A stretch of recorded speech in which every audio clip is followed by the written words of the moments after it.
The Blue Lagoon Beach Resort has been a caravan park for more than 30 years. It's leased by a company called Kelvest Proprietary Limited, of which Wyong Shire President Tony Sheridan is a director. In early December, Wyong Council approved a $15 million upgrade of the park. Plans include replacing caravans with cabins, new eating and recreation facilities, plus moving the beachfront car park further inland and building cabins on the foreshore. A walkway to the beach will be provided, but some say this will disadvantage locals. We live in an area where everybody has a hip and a knee problem. They can't manipulate those kind of walks. Wyong Shire clerk John Dawson doesn't believe the plans make access difficult. He does believe the upmarket resort will boost tourism. However, residents say the cabins will price Mr Average out of the market and destroy the area's atmosphere. I come down here and there's not a soul around sometimes, and I sit here and I think this is heaven. And that's how it should be for people. Shire President Tony Sheridan declined to comment to us today, claiming pecuniary interest in the issue. But it's because of this very point some residents believe the resort's development application may have been pushed through council. That's totally wrong, and I categorically deny that. The council couldn't sustain a situation where it failed to deal with a multi-million-dollar development in a timely manner. The final approval for the development rests with state government. A reply is expected by the end of this month.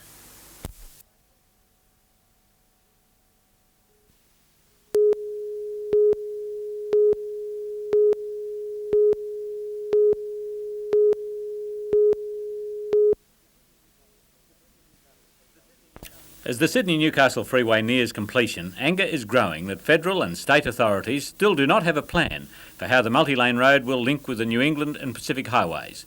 This morning, residents who live near the end of the concrete strip campaigned for action. National Party leader Tim Fischer providing a sympathetic ear. While various alternatives are being canvassed by federal authorities, it seems likely a huge volume of traffic will come off the freeway when it's completed at the end of the year and onto Lennigans Drive, a secondary road servicing local residential areas. Tim Fischer was quick to see political points in the impending traffic chaos. Bob Brown does not get off the hook. He is on the verge of creating the most powerful stop sign in the Southern Hemisphere, the black spot of black spots. A spokesman for Bob Brown blamed the State Minister for Roads, Wal Murray, for the lack of planning and said the federal government is only interested in linking the freeway with the New England Highway, for which it has responsibility. That link will probably go via Curry to Lochinvar.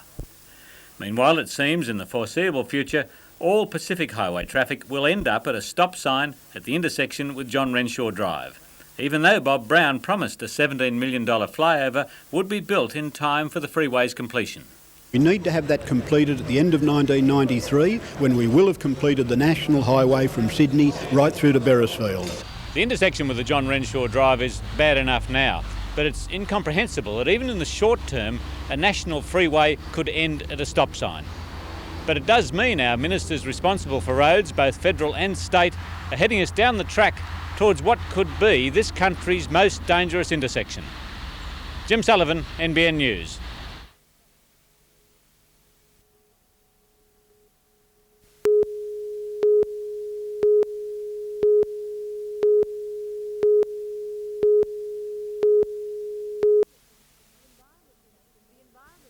The Environment Minister met with conservation groups at the Hunter Botanical Gardens. As well as launching a new poster on native plants and animals, the Minister also brought good news to the residents of North Arm Cove. They've been campaigning to save nearby Fame Cove, an area of untouched bushland which is up for sale. Earlier this week, the Minister's office negotiated with the owners to have the peninsula withdrawn from immediate sale. Today she announced that the federal government will put in half the money to buy the land if the state matches the amount. We don't know what the market price is for it, but we think it's something about $200,000. It would be funded under our existing program, which is called Save the Bush, and it's a very appropriate part of bush to save. The Office of State Minister Chris Hartcher said today it had not yet been contacted about the deal. However, if the Minister is giving money away, then it will be most welcome. The spokesperson also said they'll be talking to the Minister about a similar arrangement for Smiths Lake in the Mar Lakes area. It's also been identified as a possible national park. The Friends of Fame Cove, who've been campaigning to have the land publicly owned, have welcomed Mrs Kelly's announcement. However, the battle is not yet over. We are cautiously confident, but you never let your guard down until the job is signed, and that's what we intend to do. Jodie McKay, NBN News.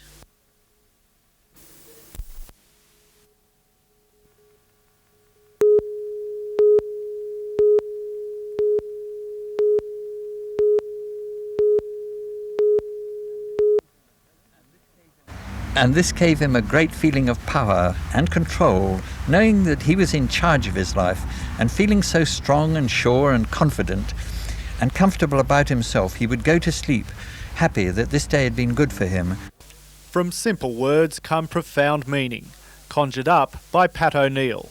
Having helped people cope with stress for about 7 years, Dr. O'Neill decided to put his messages into stories that appeal to children and adults alike.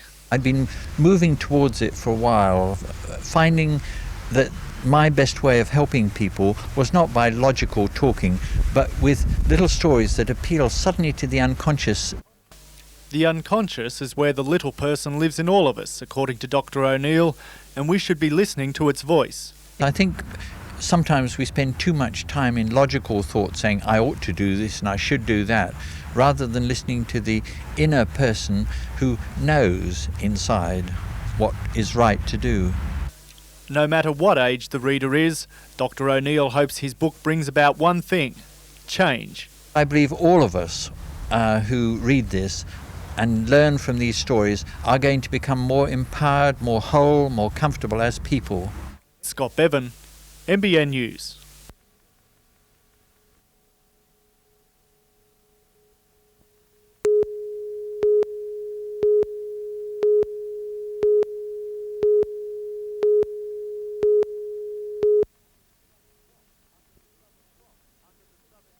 Under the Southern Cross and to the beat of bush music, about 50 people were served a hearty breakfast and the nominees for the Newcastle Australia Day Committee's Outstanding Citizen Award.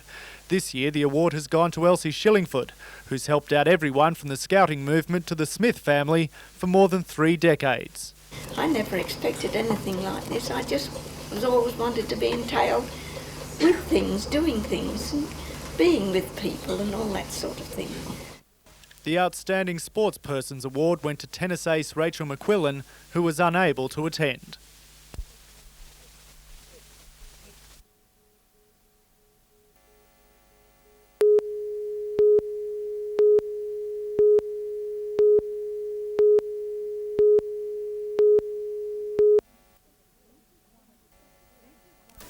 This is one of 6 fake $100 bills exchanged over the counter. Detectives say a man in his 30s first used 2 of the notes at the Tattersalls Club. A short time later, he passed off more at the Great Northern Hotel and was successful a 3rd time at the Queen's Wharf Brewery. Believed to be the product of a high-tech laser model photocopier, the dim lights of crowded bars helped to conceal the fraud. Detective Craig Devonshire says on closer examination, the notes are easily identified as fake. Business proprietors should have a close look at any $100 bills which are passed over, and if they have any fears that they're not genuine, they should contact the nearest police station. The offender is described as around 185 centimetres tall, aged in his 30s, with blonde shoulder-length hair tied back in a ponytail. The counterfeit notes will be sent to the currency unit of the Federal Police for further investigation. Melinda Smith, NBN News.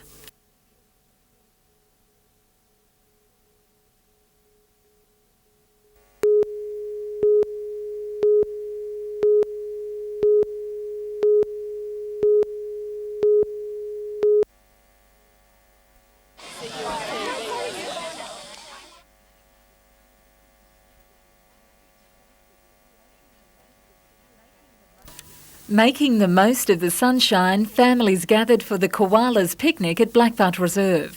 The annual event is part of the Hunters Australia Day program, the guests of honour finding a shaded place to relax and enjoy the celebrations.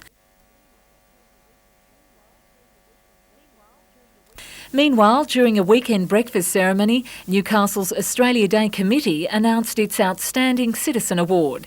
Elsie Shillingford is this year's recipient, the award recognising more than 3 decades of community work.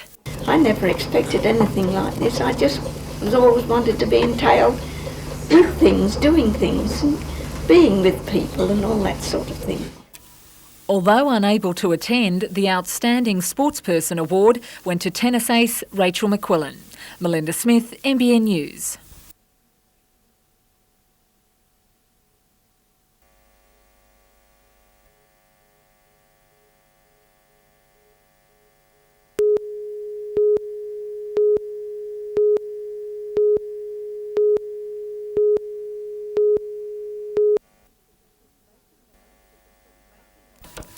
Making the most of the sunshine, families gathered for the Koalas Picnic at Blackbutt Reserve. The annual event is part of the Hunters Australia Day program, the guests of honour finding a shaded place to relax and enjoy the celebrations. Meanwhile, during a weekend breakfast ceremony, Newcastle's Australia Day Committee announced its Outstanding Citizen Award. Elsie Shillingford is this year's recipient, the award recognising more than 3 decades of community service. I never expected anything like this. I just was always wanted to be entailed with things, doing things. Although unable to attend, the Outstanding Sportsperson Award went to tennis ace Rachel McQuillan.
It was a variety spectacular, with well-known stars of stage and screen appearing for a worthy cause. On the 12th and 13th of March, NBN will hold a telethon in aid of cancer research and treatment. The money raised will go towards improving cancer services throughout the Hunter, North Coast and New England areas. Among those appearing last night were Maury Fields and Val Gillay of the new TV series RFDS. Other familiar faces included John Bowles, Jackie Love, Doug Parkinson and Simon Gallagher.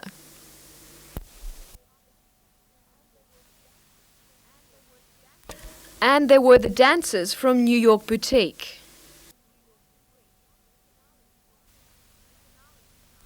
The finale of the night was the NBN Telethon song led by Simone Hardy.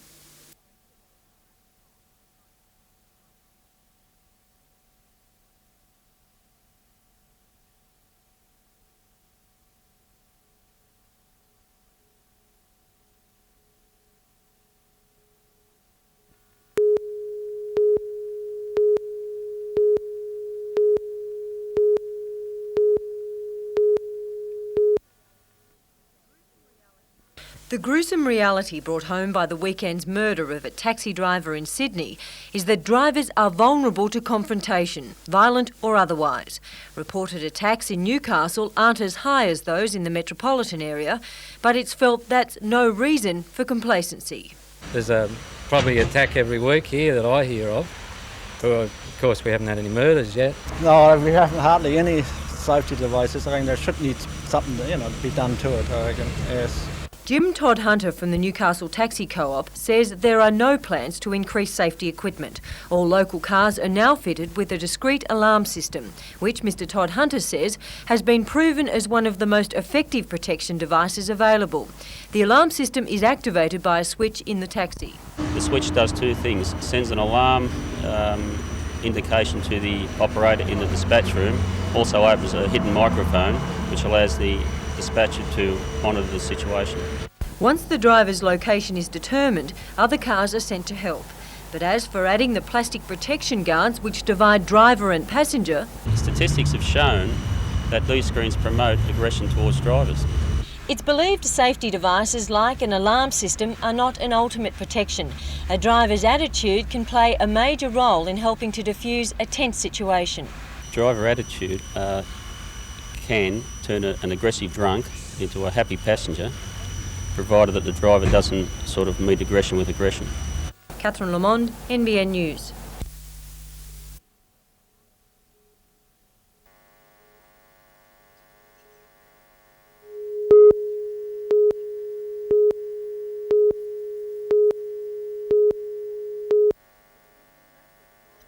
It was back to school this week for many students across the state. However, a controversial report has revealed that some children are being neglected by the education system.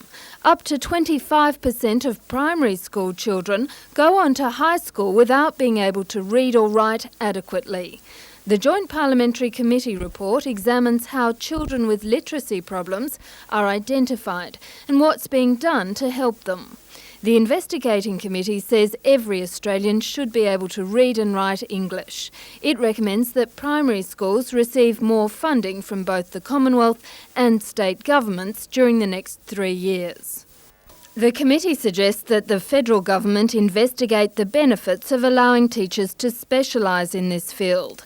The Hunter's Director of Education, Peter Bray, will examine the report. In the meantime, he has this advice for parents who believe their child is having difficulty learning to read or write. They need to go to the school, talk it out with the school, first of all, and then I think the teacher and the parent working together, if there is a problem, the two of them working together on strategies to assist the child, that's the best way to go. The report is being considered by the Minister for Education, Kim Beazley. Jane Anderson, NBN News.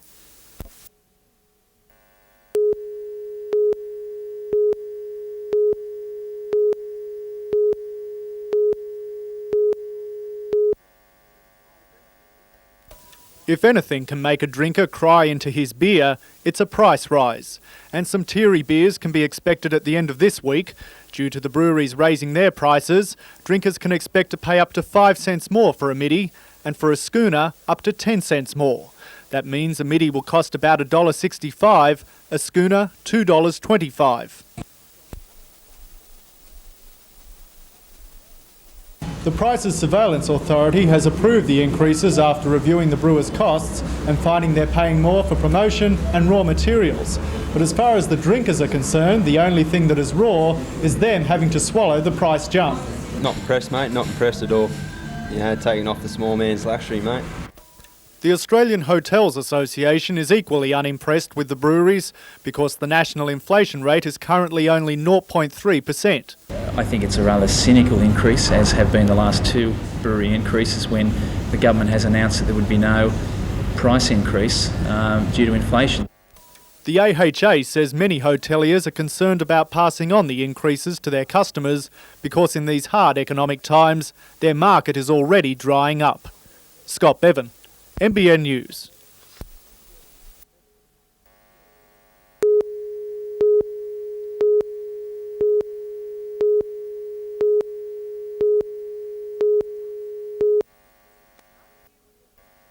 Last year was a difficult one for the Central Charlestown Rugby League club. Their financial base collapsed, plus they finished 6th on the point score ladder, missing out on the final 5 by 1 point. In October, the 14th of October, we were gone. We were about to say that the club was finished. But today it was all smiles. During a meeting at the club, they announced a major sponsorship package with Brisbane-based property development company HomeCorp Australia. And the icing on the deal, the package includes the signing of former Knights player Sam Stewart, who's also been appointed the local manager for HomeCorp. The Knights' first ever captain and life member, always a popular one with the Newcastle crowds, says it's time to repay the support. Hopefully if I can develop and put something back into the game and on the Newcastle whole, and of course in Charlestown, it'll be a very good personal thing that I'd like to do. As well as Sam, the club says it's negotiating with up to half a dozen other players from the local and Winfield Cup leagues.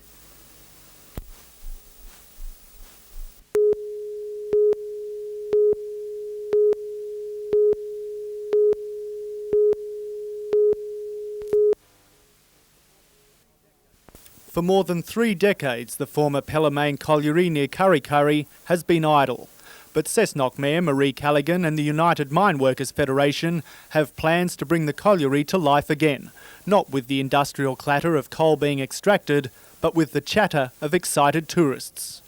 We wish to reopen this mine as an underground mine where tourists can come and look at how the conditions were and look at the very reason the Hunter came about. The Federation says Pelham would be more than a tourist attraction, it would also create jobs. Union official Ron Land says with the facility having the potential to employ up to 100 retrenched miners, he's hoping Federal Primary Industries Minister Simon Crean will give at least $250,000 towards the project. We would expect that the government in a very short period would be announcing the funds be made available for the feasibility studies for this operation to commence. A spokesman for Mr Crean says funding for the project is still being examined. The Mayor is also pushing another project for Cessnock that she believes would create hundreds of jobs, a casino. But first, Alderman Callaghan has to convince the state government to grant a licence. We're seeking meetings with Mr Fay and with Mr Bob Carr. Obviously it will be a political decision. We're receiving enormous support from operators in the area, from business people and from the people of Cessnock. Scott Bevan, NBN News.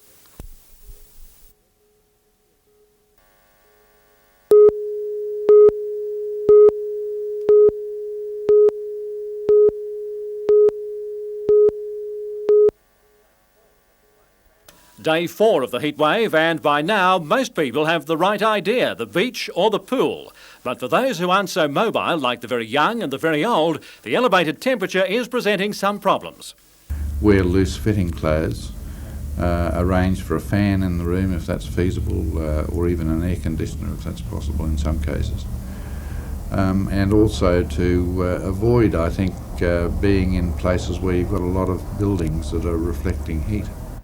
The Hunter Water Corp is coping, supplying near-record user-pays quantities, around 350 megalitres each day. Source capacity in the dams and the Tomago sandbeds is at 82%, well above the 61% this time last year, just before the drought broke. Shortland Electricity is also coping well with the extra demand imposed by the heat, up 10 to 15% in commercial areas, keeping people and produce cool. Around noon, 47 megawatts was being delivered. That's 2 megawatts above peak winter demand. Temperatures hovered around the 40-degree mark. Maryville, beside Throsby Creek in the centre of Newcastle, jumped from 36 at 1:30 to 39 at 3 o'clock. Highest in the area was 41 degrees at Morisset. For some, like the McGows from Islington, keeping cool was very much a family affair. The Weather Bureau is predicting a cool change tonight. By late afternoon, storm clouds were beginning to gather. Nat Jeffrey will have the latest on the weather later in the bulletin, but these kids will probably still be helping to empty Mayfield Pool.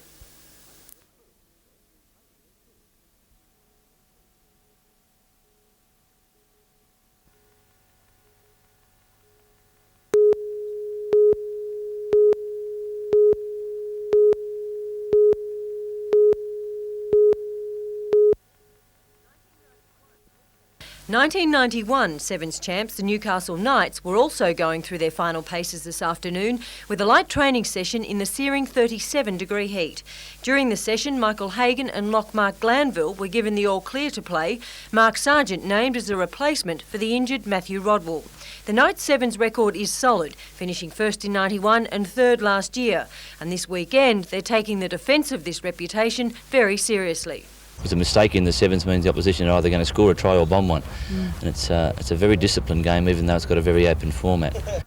The Knights face a possible 5 games to make the finals, their first 2 against Western Suburbs and Papua New Guinea. Catherine Lamond, NBN News.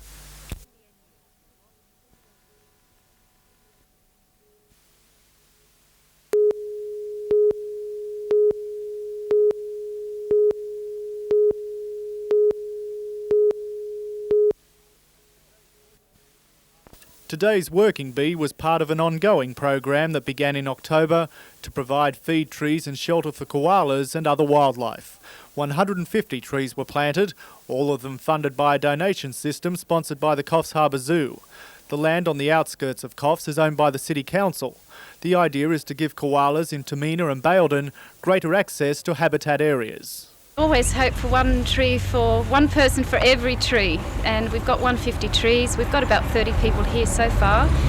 People of all ages from throughout the community were on hand to dig, water and tend to the new trees.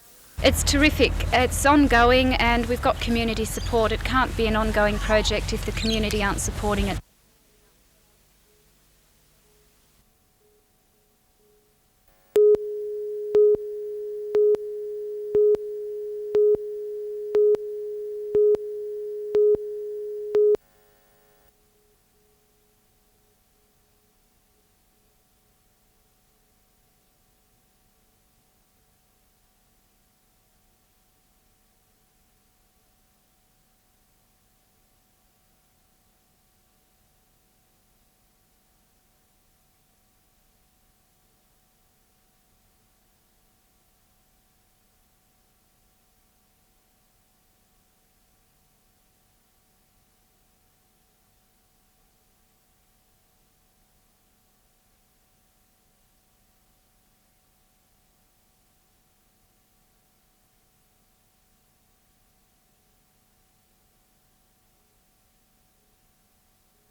$4.5 million is being invested in the Scone Racecourse, the only course to be built from scratch in Australia in the last 60 years. Stage 1 is all but complete and features 4 courses, the main track plus 3 inner training ones. The final stage, the building of patron facilities and a grandstand, is about to begin and scheduled for completion by November. Today, the course's progress was assessed by racing heavyweights, including the Minister for Racing, Joe Shipp, and TAB executives. Oh, well, absolutely first class. I mean, you can't do any better than start from scratch and build a most modern racecourse in Australia. Really applaud the Scone equine fraternity, if we put it that way, the industry itself, for the way it's backing itself in and developing what is undoubtedly the heartland of thoroughbred breeding in Australia. Completing a race in Quinella, Mr Shipp also attended the inaugural 3-day AHA Cup Carnival in Muswellbrook. All proceeds from the carnival go to the Westpac Rescue Service. While there was plenty of action on the track, there was lots of attractions off as well. There were the fashions, of course, and if punting wasn't your bag, there was also the opportunity to savour some of the local wine produce. The 3-day concept proving a winner for country racing. Upper Hunter Race Club President Mr Ray Webber says another sign of the event's success is that each of the meeting's 10 races boasted capacity fields. Today's 2 main races were the Star Kingdom Plate for 2-year-olds and Race 8, the AHA Cup, run over 1,400 metres.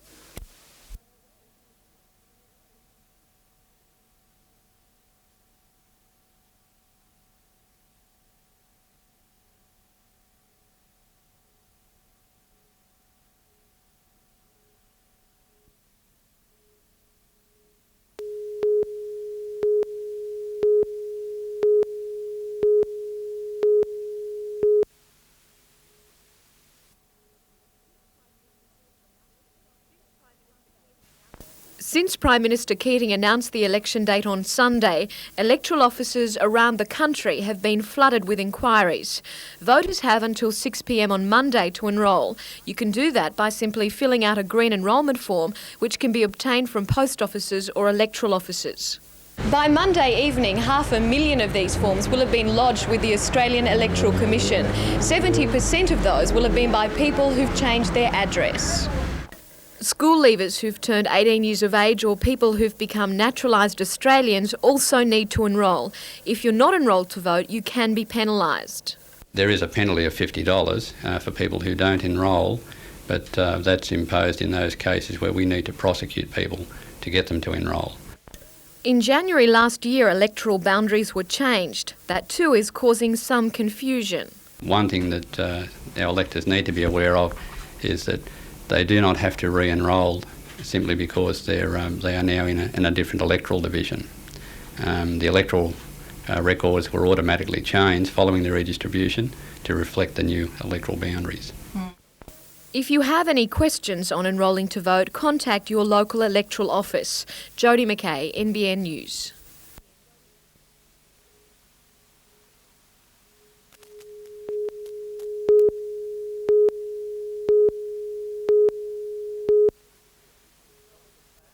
The deal is to develop a plan for a 13-hectare site on Throsby Creek, designing urban housing. The Honeysuckle Development Corporation, in conjunction with Newcastle Council, has been inundated with applications. We're extremely delighted with the early response, and we've received about 260 inquiries for the guidelines, so that's terrific, that's great. It's one of 3 projects this year on Honeysuckle. Winners pick up a $30,000 cheque and the opportunity to work on an innovative development. The exposure has been good for Newcastle too, with architects across the world taking interest. Because it's giving us national and international recognition, and we look upon that as being very worthwhile, particularly now and for the long-term viability of the project. Applications for the competition close early in April.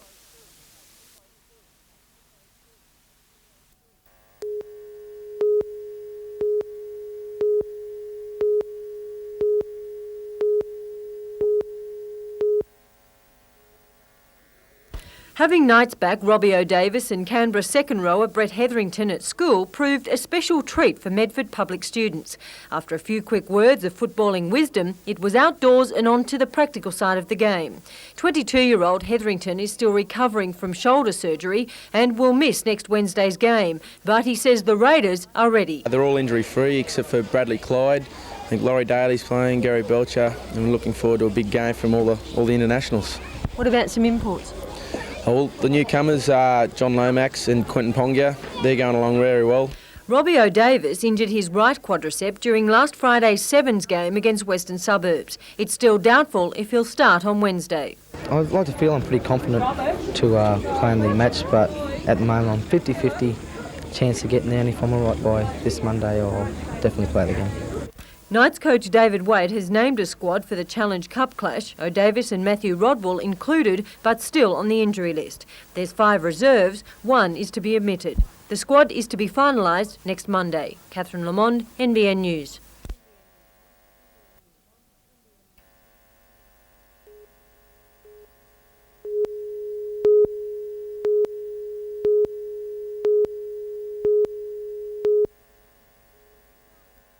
Thousands of fish were washed up on Canton Beach on Tugra Lakes last night. Local fishermen were particularly concerned about the fish kill. There is thousands of fish killed there. Shrimp, little marlin, little blackfish, small bream, whiting, flathead, any fish that's in the lake is there dead. And yes, it's a big loss. The reason is a mystery, but fisheries inspectors and the Environment Protection Authority hope tests on water and soil will reveal the cause. The department is investigating the fish kill, and as to the cause and to whatever follow-up action will be involved. Today the council began the clean-up. While it's not yet known what caused the fish to die, in the past similar fish kills have been due to exposure to blue-green algae, changes in water temperature or pollution. Test results should be known within a week. Jane Anderson, NBN News.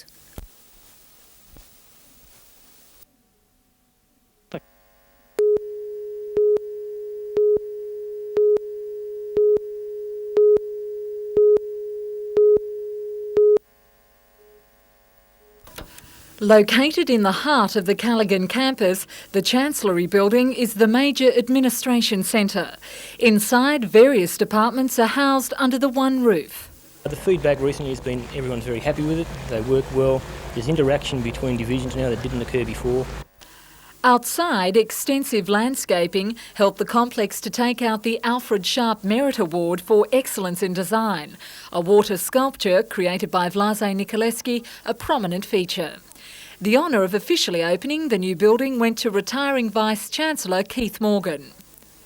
The $7 million complex is part of the uni's overall capital works program, an asset that has helped in more ways than one. It's liberated a lot of valuable space for the teaching and research work in the universities elsewhere.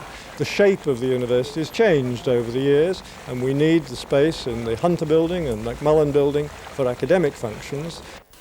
Professor Morgan says there are already plans in the pipeline for Phase 2 of the Chancellery, with work expected to begin next year. Melinda Smith, NBN News.